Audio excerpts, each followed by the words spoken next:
Raising money is hard. It's so hard, most companies fail at it. In this video, we'll look into traction requirements, pitch decks, some alternative funding sources, and how to find investors. This is seed funding for startups.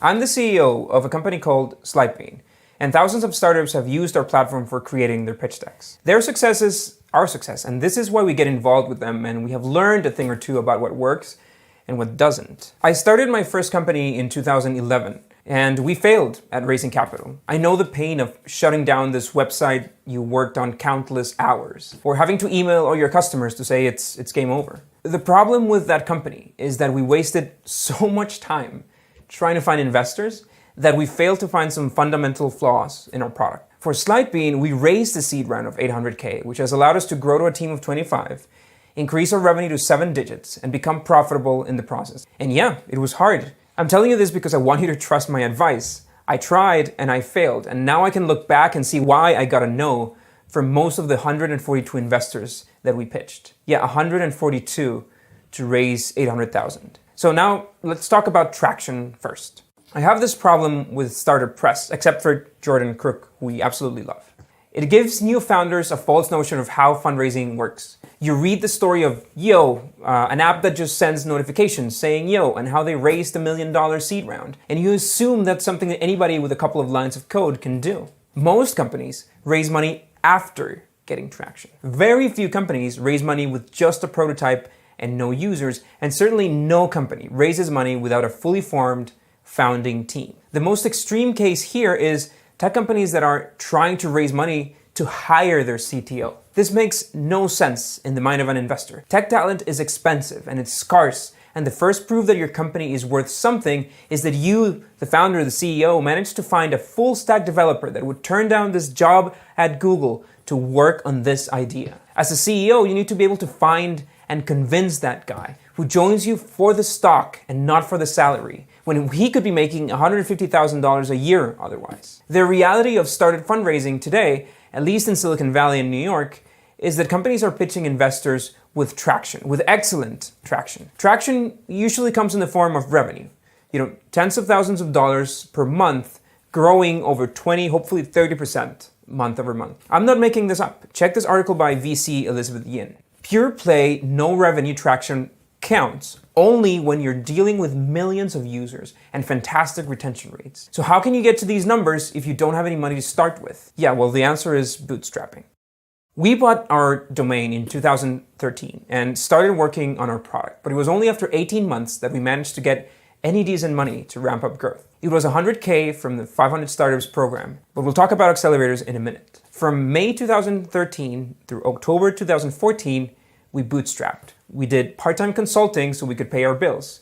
We had a salary of around $1,000 each and shared an apartment. It was barely enough, but the backgrounds of the three founders made up for all the talent we needed at that point. No need to hire anybody. Our company burn rate was probably $3,500, including our salaries and the services that we needed. It sucked, but if you can live on a budget and put up with your coworkers while having no idea what's going to happen, you've passed a very tough initial test for your company.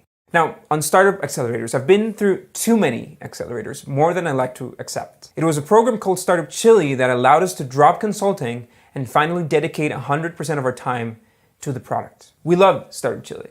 They provide 200 startups a year with a $35K government grant. No equity in exchange. What you need to do is move down to Chile for 6 months and get involved with the local startup community. It's insane if you think about it. Free money. It might as well be all the capital you need to launch your product and start generating revenue. And we did it. We actually moved to Santiago, and this is where we launched our first beta and signed up our first few thousand customers. Now, thanks to the traction that we got here, we eventually got accepted by 500 Startups, which then provided $100,000 in funding.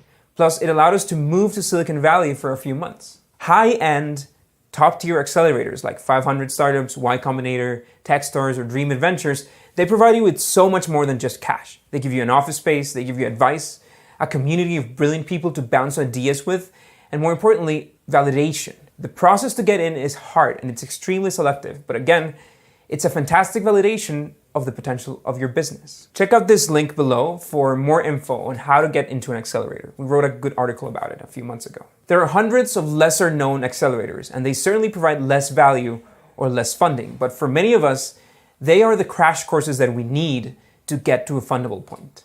Now for the pitch deck. Once you feel ready to raise money and hopefully you have the traction you need to come up with a pitch deck. Now, do not try to reinvent the wheel. There's a standard pitch deck template structure most investors expect. You can just download a template for this deck on the links below. We've also prepared an in-depth video breaking down every single slide and giving you insights on how to complete each one of them. So check that out. The key points are that simple is better.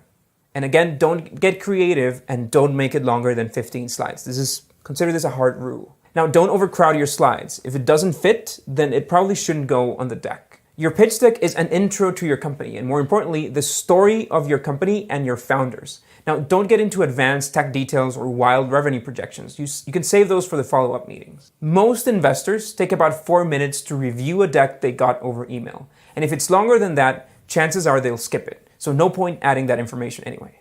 Another common mistake is treating your pitch deck like a state secret. No investor on the planet will sign an NDA for the chance to see a pitch deck.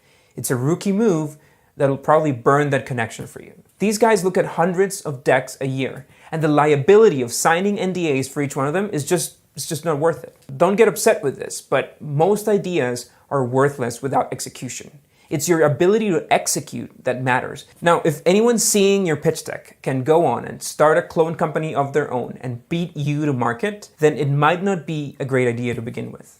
Finding investors. I heard at 500 Startups that you need to pitch 100 investors for every 500K that you want to raise. And at least in our case, that math has held up. Getting in touch with 100 investors is no easy task, but the point here is don't expect that you'll get funded by the first or second or third or 10th investor you speak to. You need to get in front of many, many, many more. The first thing to know is which type of investor you're targeting. My experience and my advice relates to VCs and angel investors, which are normally interested in tech, high growth, high scale companies. These guys look at companies that can raise $1 million or so as a seed round and use that to get them to $5 million Series A stage in a year and a half or 2 years. This means that the company is growing 3 times annually and that there's a huge market opportunity. If you're building a more traditional business that can't sustain that sort of growth, you should aim for a different kind of investor. So first of all, leverage your LinkedIn network. Make sure you add everybody you know and tirelessly browse their connections. If you find a match, check that the investor is actively investing. You can use AngelList for that. Ask for a warm intro. This will almost guarantee a chance to share your pitch deck. Many investors just don't reply to cold emails. Then share your deck with a link. Please, don't send a PDF file and never send a PPT. That way you can track activity or remove access if they say no and then they can check it again. Once you've depleted your LinkedIn contacts, start attending startup events and befriending people. Just talk to them, add each other up, and expand your network. If you play your cards right, you can eventually request introductions from them. This is another point where accelerators are really, really useful. If you absolutely don't have a network, then that 5 or 7% that the program asks in exchange for their help becomes much more valuable now because they will unlock these contacts for you. We recently launched a free product called Founder Hub. It's a branch of Slidebean. We connect founders with potentially interested angels and accelerators. And we also have the contact information of thousands of investors that you can browse, filter, and target. But remember, cold emails should be your last resort. Now, managing investors. You'll want to keep a spreadsheet and keep a log of every conversation and the status of your relationship. Trust me, by the 5th investor you talk to, your brain will start mixing people up. You can go to Founder Hub to download a template of the spreadsheet that I actually used when we raised funding. A typical investor flow goes like this. You do an email intro.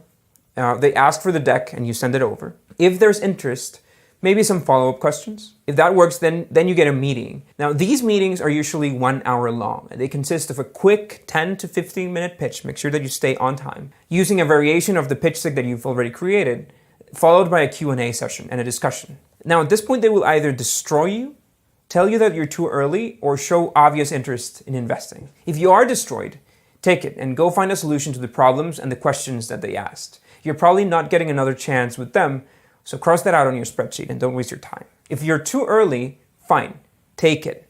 Ask them if they'd like to stay posted on your traction. they'll normally say yes. If most investors are saying that you're too early, then it's probably right. So stop wasting time with meetings and get back to your product traction. If they agree to stay posted, make sure that you email them every month or so. It's valuable to keep the contact alive and active, and then maybe they can invest later, or maybe you can request an introduction from them. Make sure that you track those emails too. Use Slidebean to send a traceable deck and know if they actually read your updates. Now, if you're still watching and your investor says yes, then first of all, congratulations, you're part of the lucky 1% of startups that is actually able to raise seed capital. When you have a lead investor, finding others becomes a lot easier. So when an investor is interested, they'll probably ask about your terms. Seed rounds in the US are usually handled as convertible notes or SAFEs, so stay away from equity rounds if you can. We can prepare another video explaining the differences between SAFEs, convertible notes, and equity rounds, so please let us know in the comments if that's something that you'd like to see. Drop us a comment anyway and subscribe to our channel. We'll see you next week.